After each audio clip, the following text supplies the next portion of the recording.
Bueno, querida familia, vamos a meditar hoy sobre el mensaje de uno de los grandes profetas de la Biblia, que es el profeta Daniel. La enseñanza de estos días, cada día va a ser sobre un profeta. Y en concreto vamos a ver hoy el libro de Daniel. Daniel es considerado uno de los 4 profetas mayores. Mayores no porque fuera especialmente alto, no tenemos ni idea, sino porque hay 4 profetas que escribieron mucho: Isaías, Jeremías, Ezequiel y Daniel. Por tanto, forma parte de los 4 profetas mayores.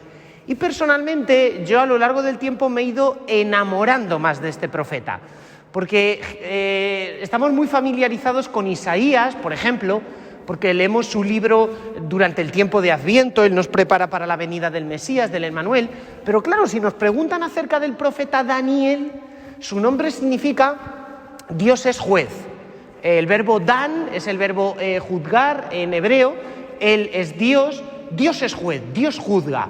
¿Por qué? Porque su inicio como profeta fue a través de un don que le dio el Señor de especial iluminación para salvar la vida de Susana, una mujer pobrecita a la cual le habían acusado falsamente de adulterio, estaban a punto de matarla, de lapidarla, y menos mal que Daniel, inspirado por Dios para la ejecución, diciendo: este juicio necesita una segunda instancia. Efectivamente, 2 viejos pervertidos habían acusado falsamente a Susana de adulterio. De ahí que en ese momento Daniel comienza a estar lleno del Espíritu de Dios y a ejercer su función profética. Pero vamos a ver, porque lo primero que llama la atención del libro de Daniel son las circunstancias que rodean el ministerio de Daniel.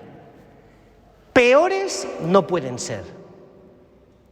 ¿Qué es lo peor para un país, para una nación?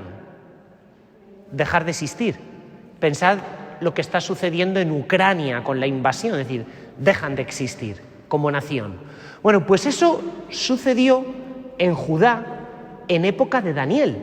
El libro de Daniel tiene lugar, el setting, el contexto. ¿Dónde tiene lugar la película? Bueno, el libro de Daniel está ambientado en Babilonia. Pero que yo sepa, Babilonia no es Israel, no es Judá. Babilonia está lejos. ¿Qué es Babilonia? Babilonia es un gran imperio antiguo, que como todos los imperios luchaba por expandirse. ¿Y qué es lo que sucede a países pequeños que están al lado de imperios grandes? Pensemos en Ucrania y Rusia. Pues que a duras penas pueden conservar su independencia. Y efectivamente, resulta que Babilonia, en su política de expansión, llega hasta Judá.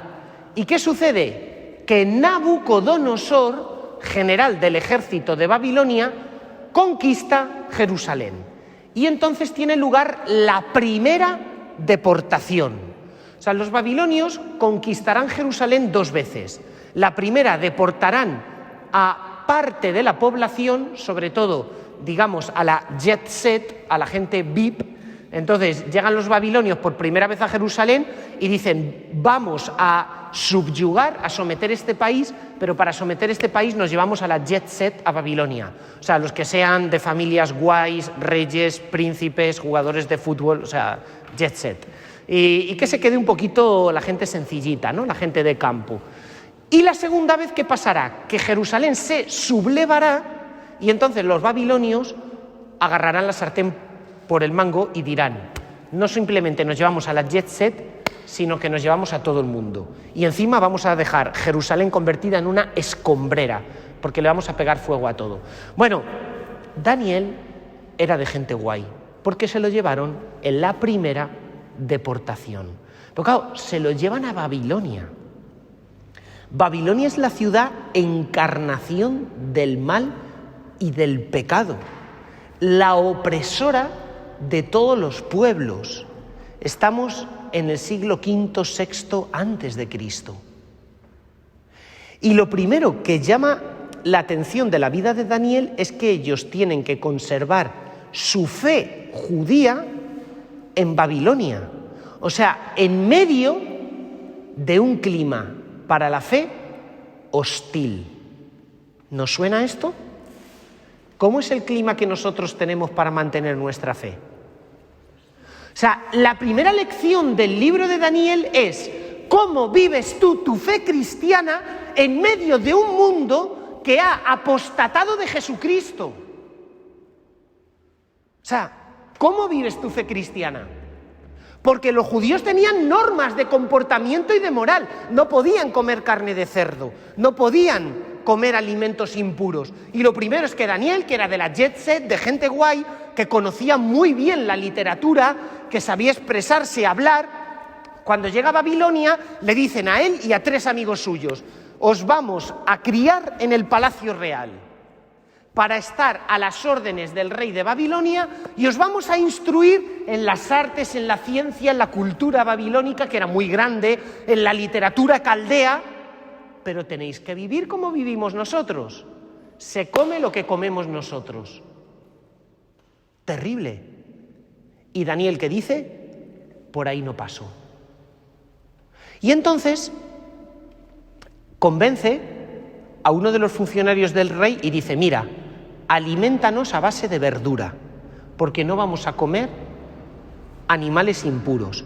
Y si después de un tiempo nos ves que nuestro aspecto es bueno y es saludable, igual que los otros que están comiendo comida impura, entonces verás que es un milagro de Dios, déjanos en paz. Y efectivamente, después de un tiempo de prueba, el aspecto de Daniel y de sus compañeros era mejor que el del resto de chicos que los estaban criando para ponerlos al servicio del rey. Fijaos, hay algo que es tremendo y es la mundanidad de nuestro mundo, de nuestro ambiente. Y siempre la tentación del cristiano es asimilarse. A ver, tío, Valentín, no seas tan radical. Venga, vale, eres cura, pero bueno, pues tú tienes tu fe. Pero luego también hay que divertirse y pasárselo bien y hombre, que nos vamos toda la familia de vacaciones. No fastidies, que es domingo y tú vas a decir que te quieres ir a misa. Venga, pero si ya estás yendo todo el año, que estamos toda la familia, también te tienes que saber adaptar, ¿o qué? Mira, estamos aquí toda la familia y nadie va a ir a misa el día de la misa del gallo.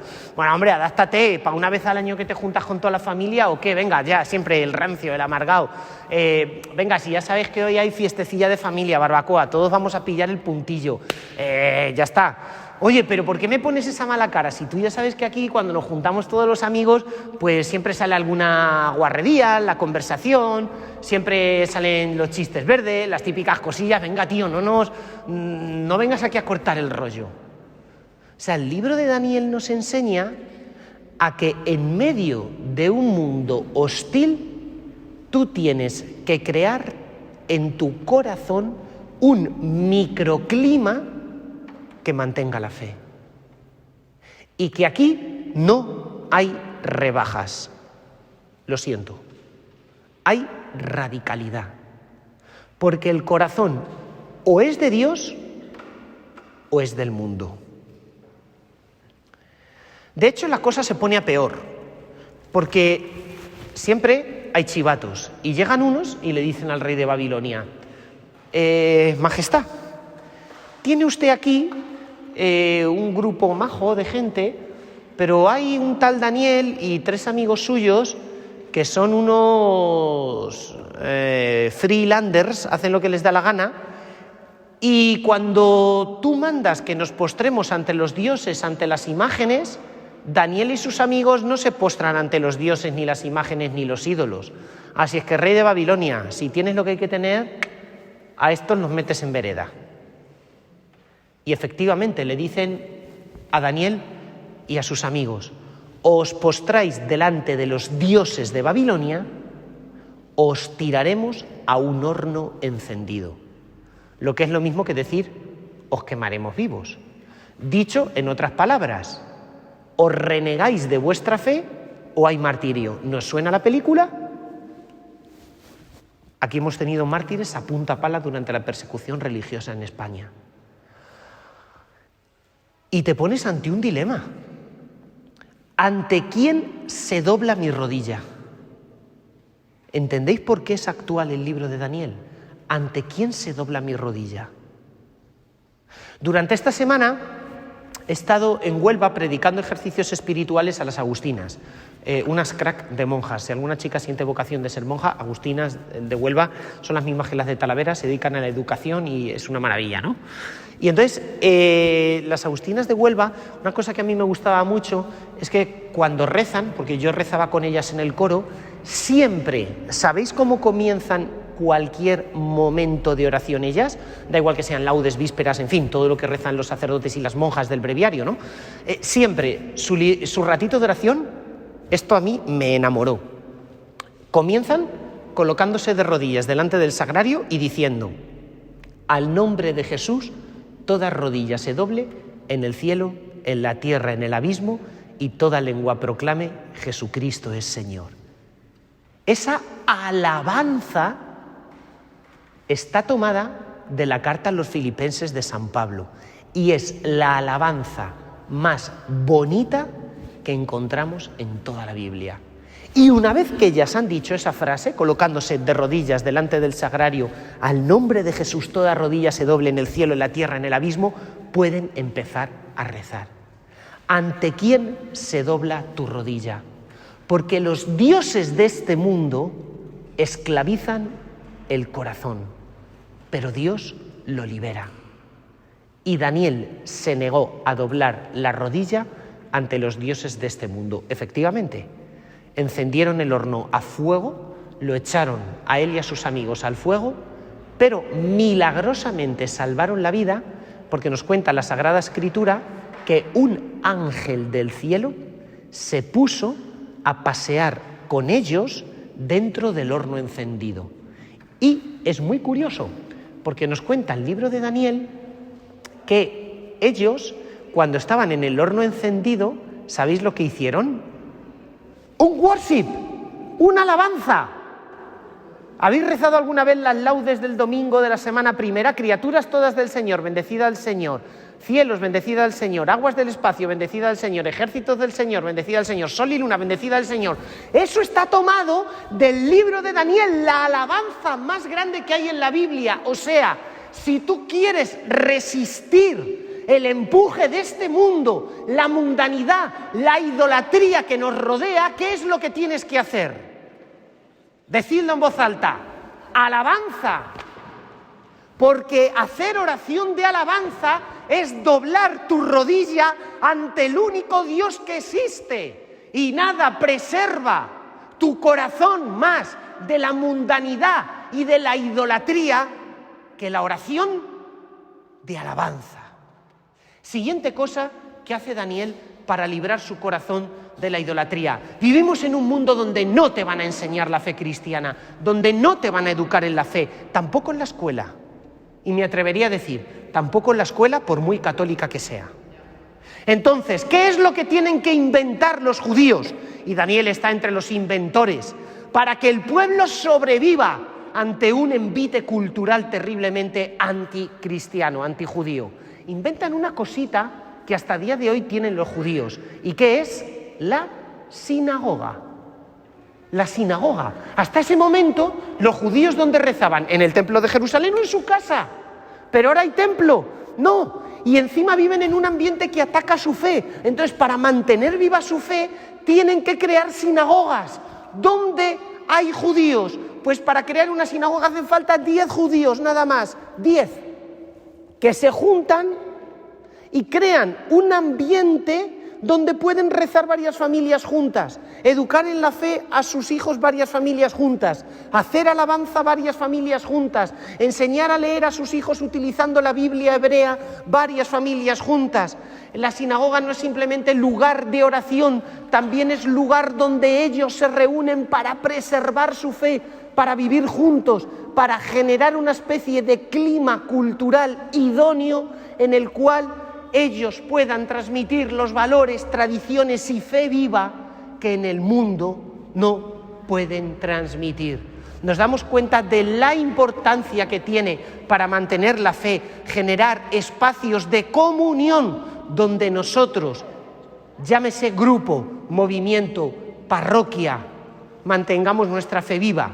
Dicho en otras palabras, no podemos vivir la fe en plan consumista, vengo a la iglesia chimpún, no, sino que tengo que generar familia, y una parroquia tiene que ser una familia, y se juntaban familias para constituir una sinagoga, y no hacía falta un número tremendo, es que no somos 500, 10 personas bastan para que haya lo que los judíos llaman cajal, asamblea, sinagoga. ¿Qué invento? Siguiente cosa que nos enseña el libro de Daniel. Primera parte de la charla, sobrevivir en un entorno cultural extraño. Segunda parte de la charla, el libro de Daniel quiere que tengamos esperanza. Fijaos que generalmente todos los profetas, cuando los estudiamos en la Biblia, les solemos colocar encima el título de literatura profética. Pero si abrís manuales de Sagrada Escritura, no vais a encontrar en el libro de Daniel el título literatura profética, sino que a Daniel, ¿sabéis cómo le llaman? Literatura apocalíptica. O sea, en el Nuevo Testamento hay un libro que es el Apocalipsis de San Juan, que nos habla de la persecución a la Iglesia y que es una palabra de esperanza, no para vivir el futuro, sino para vivir el momento presente de acoso y derribo de la fe. Y diréis, vale, en el Nuevo Testamento tenemos un libro que es el del Apocalipsis, pero ¿hay en el Antiguo Testamento algún libro que tenga que ver con el Apocalipsis? El libro de Daniel es el Apocalipsis del Antiguo Testamento. El libro de Daniel es un Apocalipsis del Antiguo Testamento, porque nos habla sobre lo que sucederá en los últimos días. Un día, el rey de Babilonia tuvo un sueño que se levantó por la mañana muy preocupado y muy agobiado. Ahora que dormimos mal en verano, ¿verdad? Hoy yo he dormido en el seminario, me he levantado malo, con dolor de tripas y todo. Ayer estuve viajando todo el día, he potado 2 veces esta noche, perdón por el detalle, pero para que veáis cómo me encuentro. A pesar de eso me comí un bocadillo de chorizo de desayuno. Espero poder terminar la charla. Es que cuando uno pierde, siempre dicen dieta blanda, pero mentira, eso es falso. O sea, tú has perdido, lo que necesitas es recuperar, o sea, no morirte. Entonces, me regalaron ayer un choricito en Huelva del bueno, y esta mañana que te digan, Levi Silvano, han estado ahí y digo, venga, chavales, aquí hay que café bueno y choricito, tal. Había otro formador del seminario que el pobrecito está mal de la tripa, dice, yo una manzanilla. Digo, bueno, pues cada uno elige en la vida lo que quiere. Ahí estamos. Bueno, entonces resulta que se levanta mal el rey de Babilonia, porque ha tenido un sueño muy curioso. En ese sueño ha soñado con que hay una estatua de un dios, un ídolo, que tiene la cabeza de oro, que tiene el pecho de plata, que tiene el vientre de bronce y que tiene las piernas de hierro, pero que los pies están mezclados de hierro con barro. Si os dais cuenta, esa estatua, a medida que vas bajando, los materiales son menos nobles. Y está preocupado porque en el sueño, de pronto, una piedra se desprende de una montaña, como cuando hay un desprendimiento, y se desprende sin intervención humana. Y cuando choca con los pies de la estatua, que están hechos de una aleación de barro y hierro, se junta el barro y el hierro. No entiendo yo de aleaciones, pero yo creo que no. Si lo juntamos, como que no pega la cosa. La estatua cae al suelo y se destruye por completo.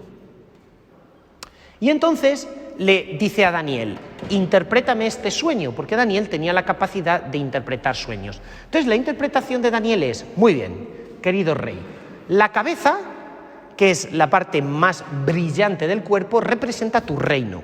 El rey ha sometido a todos los pueblos de la tierra. El imperio neobabilónico era uno de los grandes imperios.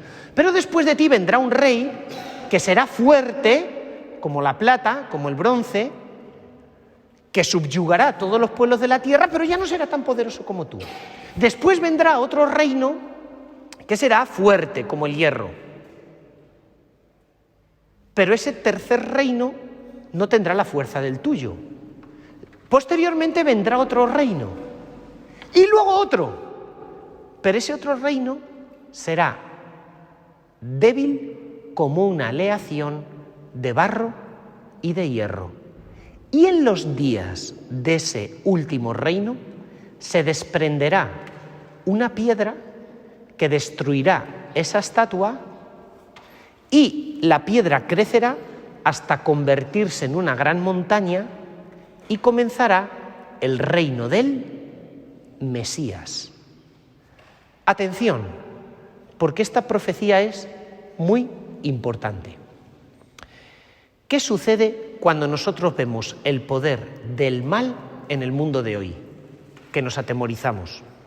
O sea, esto es como cuando todos los equipos de fútbol tienen que jugar contra el Real Madrid. Salen al campo mirando al suelo, porque ven que el partido se pone... O sea, tú vas a jugar contra el Villarreal y dices, bueno, venga, pasárnoslo bien. Vas al Bernabéu y entre la pitada que les... ¿Habéis estado alguna vez? Entre la pitada que les cae al otro equipo cuando está saliendo, ver 90.000 personas insultándote y ver delante de ti a todo el Real Madrid ya uniformado, pues es que no te llega a la saliva, vamos, no te llega ni a la lengua. O sea, tú sales que dices, mira, voy a intentar hacer el ridículo lo menos posible. Entonces, ese es el complejazo que tenemos los cristianos delante del mundo. O sea, es que estamos ante un mundo que nos está devorando por todos lados. ¿Cómo pasaba en el libro del profeta Daniel? O sea, si es que eran pocos judíos y viviendo en la capital del imperio babilónico. Y entonces es muy curioso porque el libro nos enseña que el poder tan rimbombante que tiene el mal en este mundo es un poder igual que el de una estatua que tiene los pies de barro. De hecho, el rey tuvo otro sueño, y es que de pronto, después de un gran banquetazo, en el cual estaba presumiendo con un fasto increíble de todos sus bienes, de todo lo que tenía, bebiendo en copas de oro, resulta que vio como en un muro de la sala donde estaban celebrando un banquete aparecían las palabras contado, pesado y medido. Llama a Daniel y le dice, interprétame eso.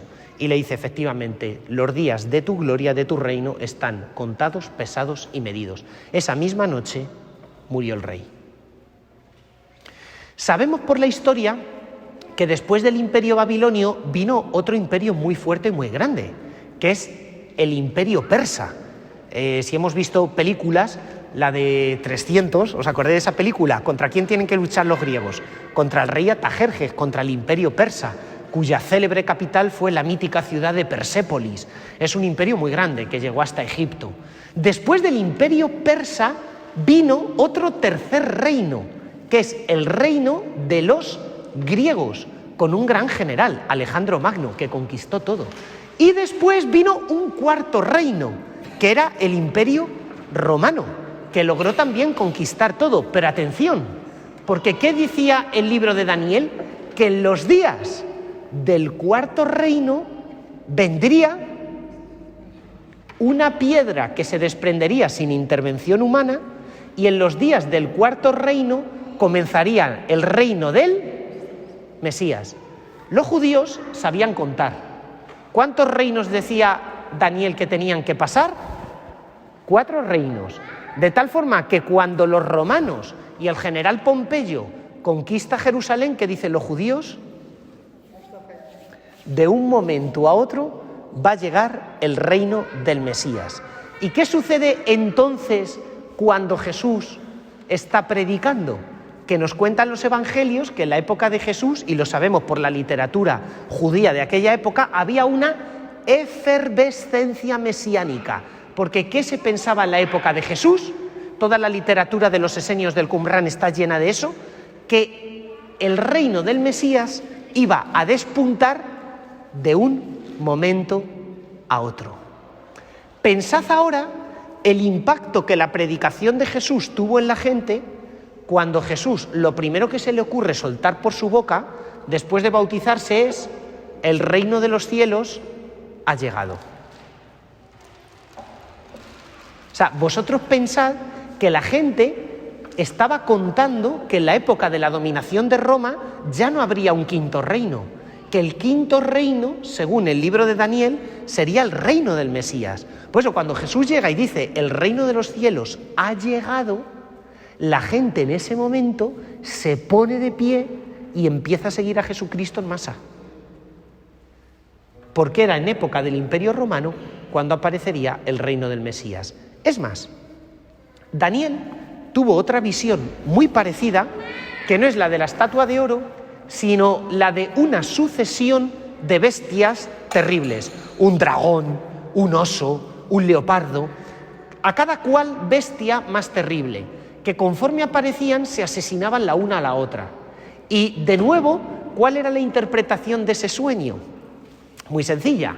Iban a ir apareciendo un imperio, uno detrás de otro, que iban a ir acabando con los otros. Efectivamente, rey Nabucodonosor, rey Belalsázar, conquistan todo con el imperio babilónico, vale, muy bien. Llegan los reyes Atajerjes, el rey Darío de Persia, y lo conquista todo. Llega Alejandro Magno, los reyes Seleucidas, el rey Antíoco, lo conquista todo. Y cuando llegan los romanos, ni te cuento. O sea, el imperio griego de Alejandro Magno, que parecía invencible, y los Ptolomeos y los reyes Seleucidas, ni media torta la primera batalla que se enfrentaron contra los romanos. Vamos, fue como el Atleti de Madrid, perder, perder y perder. O sea, tremendo. Con lo cual, te das cuenta del poder que iba teniendo un imperio sobre otro. Ahora, ¿qué sucede en el sueño de las bestias de Daniel? Que las bestias son terribles, unos leopardos capaces de devorar sanguinariamente y descuartizar a las otras bestias que había antes. Y en el momento peor de la historia, de mayor persecución, y cuando el mal es más fuerte y el pueblo de Israel más está sufriendo, que es con el imperio seleucida, llega un personaje entre las nubes del cielo. ¿Sabéis cómo llama Daniel a ese personaje? El Hijo del Hombre. Y entonces ese personaje que viene sobre las nubes del cielo, que es como Hijo de Hombre, que tiene forma humana, en primer lugar viene sobre las nubes del cielo, lo cual es curioso, porque sobre las nubes del cielo, ¿quién está en la Biblia? Únicamente Dios. Sin embargo, tiene forma y apariencia humana. O sea, sorry, me estoy perdiendo. Pero es que además ese Hijo de Hombre, cuando llega, la bestia que ha devorado a las otras bestias, le pega una patada, la mata como el que mata a un gatito. Perdón por una comparación tan tétrica. Y se sienta en un trono para juzgar. Mirad, en la Biblia hay dos cosas que solo puede hacer Dios. Dos verbos cuyo único sujeto siempre es Yahvé. Dar vida y juzgar. Son las dos únicas acciones en la Sagrada Escritura que solo Dios puede realizar. Dar vida y juzgar.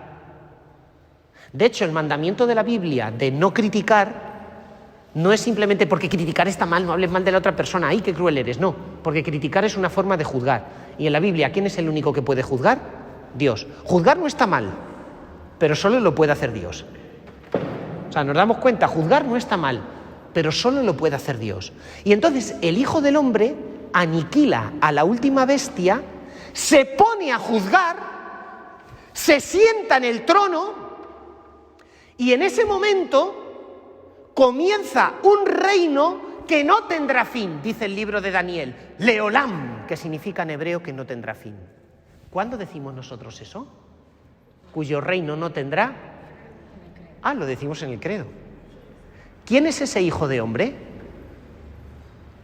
¿Os dais cuenta del impacto de la predicación de Jesús cuando Jesús lo primero que se le ocurre soltar por su boca después de bautizarse es: se ha cumplido el tiempo, el reino de Dios ha llegado?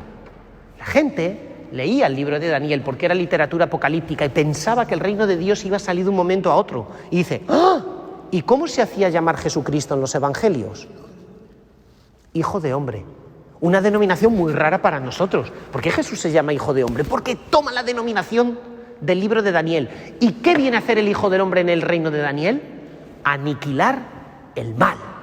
Sentarse para juzgar en su trono y en su reino, y para terminar con el mal, de tal forma que estas visiones de Daniel sirven para dar esperanza a un pueblo de Israel que se siente con un complejo terrible de inferioridad y amenazado totalmente. Familia, ¿cómo nos sentimos los cristianos? Pero hay otra cosa más bonita. Todo tiene que ver con la alabanza. La alabanza ya sabemos que es muy importante. Tan importante que en el libro de Daniel está everywhere, por todas partes. Os hemos dicho en la primera parte de la charla que como ellos vivían en una situación de persecución, ellos constantemente están alabando a Dios y peleando contra la idolatría. Y tenemos el cántico de Daniel y de sus 3 amigos en el momento en que están siendo arrojados al horno encendido, criaturas todas del Señor, bendecida al Señor. ¿Qué es lo que hace el pueblo de Israel cuando aparece el Hijo del Hombre y se sienta en su trono para juzgar? El pueblo de Israel, todos en coro, dicen una frase: tuyo es el reino, tuyo el poder y la gloria por siempre, Señor. ¿Cuándo decís vosotros esa frase? En misa decimos cuando Cristo ha ocupado su trono en el altar: tuyo el poder, tuya la gloria, tuyo el reino, Señor. De hecho, si abrimos manuscritos cristianos de la Biblia del siglo I, en los Evangelios, ¿sabéis lo que hacen los manuscritos? Esto es muy curioso. Que al final del Padre Nuestro colocan esta frase. De hecho, si vais a una misa, por ejemplo en Alemania, al final del Padre Nuestro se termina con esta frase, el Padre Nuestro. Se pega al Padre Nuestro. ¿Por qué? Porque los primeros cristianos en el siglo I, al final del Padre Nuestro, ¿cómo lo terminamos nosotros? Y líbranos del mal. Amén. Pues los primeros cristianos no terminaban así el Padre Nuestro. Así es como viene en el Evangelio. Pero los primeros cristianos añadían esta frase del libro de Daniel: tuyo es el reino, tuyo el poder y la gloria por siempre, Señor. Al final del Padre Nuestro. Si os dais cuenta, nosotros lo que hacemos es que en misa no lo pegamos, pero casi. Porque termina el Padre Nuestro, el cura dice una oración de 3 líneas y nosotros respondemos: tuyo es el reino, tuyo el poder y la gloria por siempre, Señor. ¿Por qué se reza esta frase en la liturgia y por qué se tiende a pegar al Padre Nuestro hasta el punto que los primeros cristianos, ¡pum!, la colocaban de seguido del Padre Nuestro? Porque ¿cuál es la súplica principal del Padre Nuestro? Venga a nosotros tu reino, que es la súplica principal del reino, del libro de Daniel. Pero ¿qué hacemos cuando worshipeamos y alabamos? Estamos aclamando a Jesucristo, que está en su trono eucarístico en el altar, y diciendo: Señor, en medio de un mundo que no te reconoce, yo ya veo en la Eucaristía la inauguración de tu reino. Tuyo es el reino, tuyo el poder y la gloria por siempre, Señor, porque en la Eucaristía ya veo ese inicio de la victoria del Hijo del Hombre que viene a aniquilar a la última bestia, que es el mal. Por eso nada levanta más nuestro ánimo ante la situación de bajón anímico que muchas veces vivimos los cristianos, viendo cómo somos acosados por todas partes por el mal, que hacer alabanza delante de la Eucaristía. Por eso el pueblo de Israel irrumpe en alabanza diciendo: tuyo es el reino, tuyo el poder y la gloria por siempre, Señor, cuando aparece el Hijo del Hombre y aniquila a todas esas bestias. Por tanto, la segunda lección del libro de Daniel es levantar nuestra esperanza, porque en la Eucaristía y en la alabanza delante de la Eucaristía ya estamos pregustando nuestra victoria final. ¿Por qué? Porque el mal no tiene ni media torta. Cuando la bestia parece más fuerte, se desprende una piedra sin intervención humana. Por tanto, es Dios el que directamente interviene en la historia. O cuando la última bestia está profiriendo todas sus insolencias, viene un Hijo del Hombre del cielo, sobre las nubes del cielo, y aniquila a la bestia. Es decir, al final habrá victoria, por muy farruco y tonto que se ponga el mal. Y esa victoria vendrá del cielo. Por tanto, el libro de Daniel tiene el mensaje de esperanza más bonito de todo el Antiguo Testamento. Igual que el libro del Apocalipsis tiene el mensaje de esperanza más bonito de todo el Nuevo Testamento. Por eso a Daniel le llamamos literatura apocalíptica. Y tercera lección del libro de Daniel, vamos con ella, última parte de la charla, no os desaniméis, no os vengáis abajo, no os vengáis abajo, hace calor, tranquilidad, mantener el tono vital, ahí, venga, ahí. Don Joaquín, mírale. Bueno, última parte del libro de Daniel, a mí me encanta, me encanta. Porque el complejo de inferioridad lo podemos tener ante el mundo, porque, uy, el mundo qué mal está. Pero también lo podemos tener respecto a nosotros mismos. ¿En qué sentido? Bueno, en el sentido de que las limitaciones no son solo exteriores, fundamentalmente las limitaciones también son interiores. O sea, yo veo mi propia vida y digo, madre mía, Valentín, o sea, es que yo me leo la vida del cura de Ars ahora mismo, o me veo un documental de la vida de San Juan Pablo II y me da una depresión. O sea, porque digo, eso es un cura, pero luego me miro a mí mismo y digo, madre mía, si no soy cura, soy experimento de cura, soy escombro humano, soy... o sea, porque vivimos todos bajo la constante limitación interna, no solo de nuestro pecado, que me atrevería a decir que es lo de menos, porque el pecado tiene fácil solución. ¿Os agobia el pecado? Me los contáis ahora después, que en un minuto os dejan de agobiar. Con una solución que os dé, se termina el pecado. Ya veis las patas cortas que tiene el pecado. Hayáis hecho lo que hayáis hecho. Ahora, dice el Papa Francisco que el pecado tiene sus hermanos pequeños. La desilusión, la tristeza, el vacío interior, nuestras heridas, nuestros complejos, las mochilas que arrastramos, que son consecuencia del pecado y son hermanitos chiquititos de los cuales el pecado cuida y los lleva de la manita para que no se pierdan, se mantengan unidos y no se separen de ti como eternas sanguijuelas que no se te van nunca. Es tremendo. Y el libro de Daniel es un libro donde la miseria interna está por todos lados. ¿Por qué? Mirad, hay un drama en el libro de Daniel. ¿Cómo comenzábamos la charla? Diciendo que el pueblo de Israel está en el exilio de Babilonia. ¿Pero por qué está en el exilio? Bueno, muy sencillo, porque los babilonios los han conquistado. Vale, explicación superficial, pero explicación profunda. Durante los siguientes días os van a hablar del profeta Jeremías, del profeta Isaías. ¿Qué es lo que fundamentalmente denuncia el profeta Isaías y Jeremías, a los cuales habéis leído más y conocéis de sobra? Que el pueblo tiene un gran pecado, y ese pecado es la idolatría, terrible. Tan terrible como que, por ejemplo, en las excavaciones que se están llevando a cabo en la colina del Ofel, el Ofel está a 400 metros del templo de Jerusalén. Bueno, pues 300, no paran de salir en los estratos del siglo VI, VII, época de la predicación de Ezequiel, Isaías y Jeremías, cantidad de amuletos y de estatuas de otros dioses. Kuntilet Arhut, un lugar de Israel donde están saliendo bulas de bendición. Esto de pedir una bendición papal, bueno, ya lo hacían los judíos, bulas de bendición en nombre de Yahvé. La mitad de las bulas de bendición vienen con el siguiente encabezamiento: que te bendiga Yahvé y su Aserá.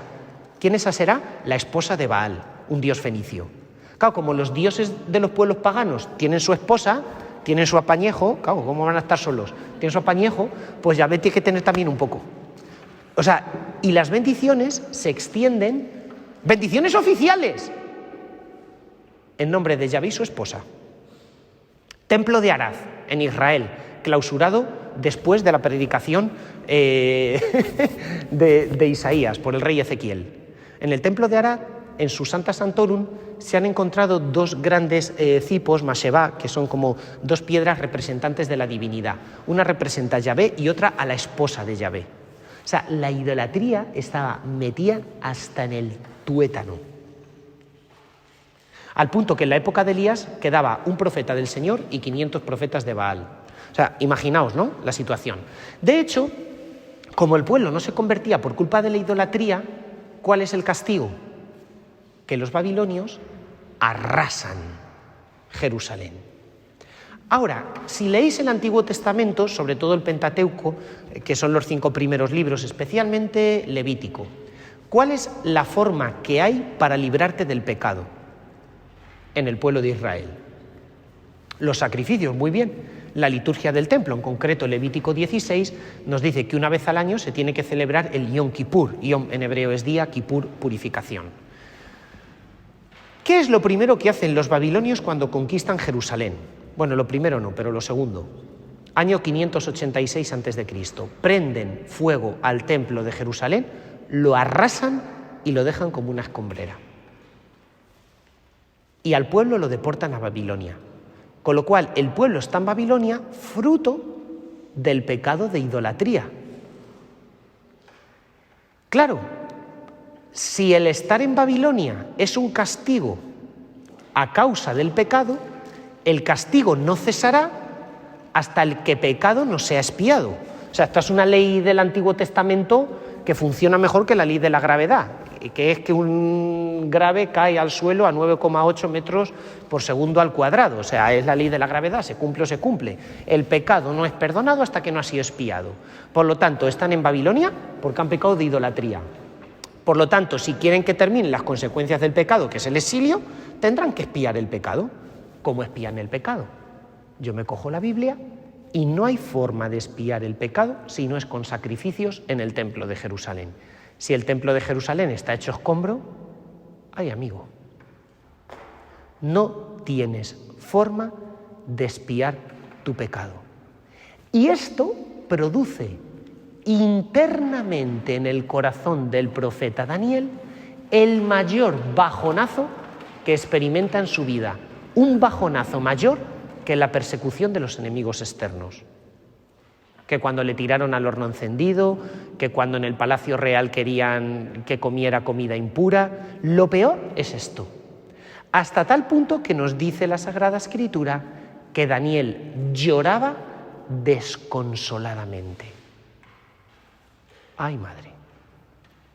Cuando pensamos que nuestro pecado no tiene solución, que las miserias de nuestra vida no tienen solución, que nuestros problemas cargamos eternamente con ellos. De tal forma que aparece la oración y Daniel pronuncia la oración más bonita, no solo del Antiguo Testamento, también del Nuevo. Porque Daniel, llorando a lágrima viva, se coloca delante de Yahvé y le dice a Dios: ¿has visto cómo a causa de nuestro pecado estamos humillados por toda la tierra? No tenemos príncipes, efectivamente, han ejecutado a toda la familia real, se terminó la casa de David. No tenemos sacerdotes, no tenemos sacrificios, no tenemos ni siquiera un altar, Señor, donde ofrecerte las primicias. Por eso lo único que tenemos es nuestro corazón contrito y humillado. Acéptalo como un sacrificio de vacas, de toros, de terneros cebados. Dios mío, no tengo otra cosa que ofrecerte que un corazón humillado.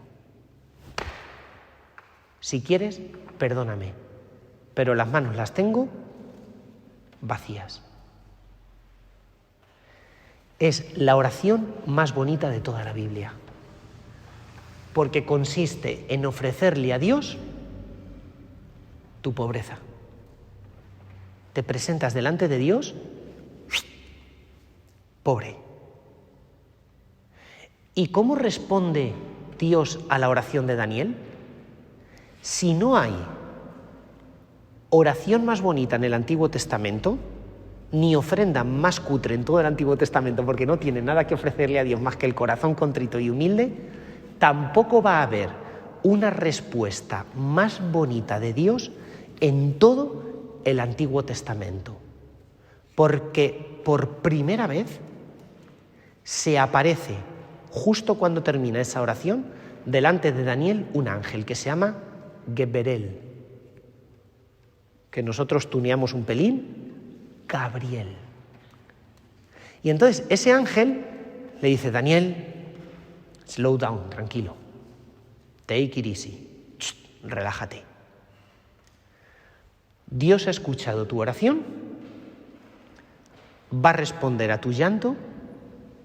Dentro de 470 años, le da un juego de números, 7 semanas de 7 días a la vez, que significan, bueno, nacerá un príncipe ungido. ¿Cómo se dice ungido en hebreo? Mesías. Mesías. O sea, se aparece el arcángel Gabriel para comunicarle a Daniel la datación en años exacta que faltan para que Dios responda a las lágrimas del pueblo con el mayor don y regalo que el pueblo de Israel estaba soñando desde que Dios condenó a la serpiente después del pecado de Adán y Eva en el paraíso, que ya prometió en aquel momento que nacería un Mesías, una descendencia del linaje de la mujer. Y ante la peor crisis de la época de Israel, ante la oración más humilde de todo el Antiguo Testamento, Dios responde con el don más grande, que es dando la datación exacta de cuándo nacería el Mesías. El arcángel Gabriel solo aparece en el Antiguo Testamento en este momento. De tal forma que cuando el arcángel Gabriel se aparezca a la Virgen María en Nazaret, para los judíos arcángel Gabriel era igual a predicción del nacimiento del Mesías. Esto sucedió en el siglo V a.C. 470 años después, más o menos, es cuando el ángel Gabriel aparece delante de la Virgen. Por lo tanto, ¿era la Virgen consciente de lo que iba a pasar? Ostras, a poco que hubiera leído el profeta Daniel, que era el más importante junto con Isaías, Jeremías y Ezequiel. ¿Por qué os digo esto, familia? Porque también nosotros le presentamos a Dios nuestra ofrenda humilde y Él cómo responde.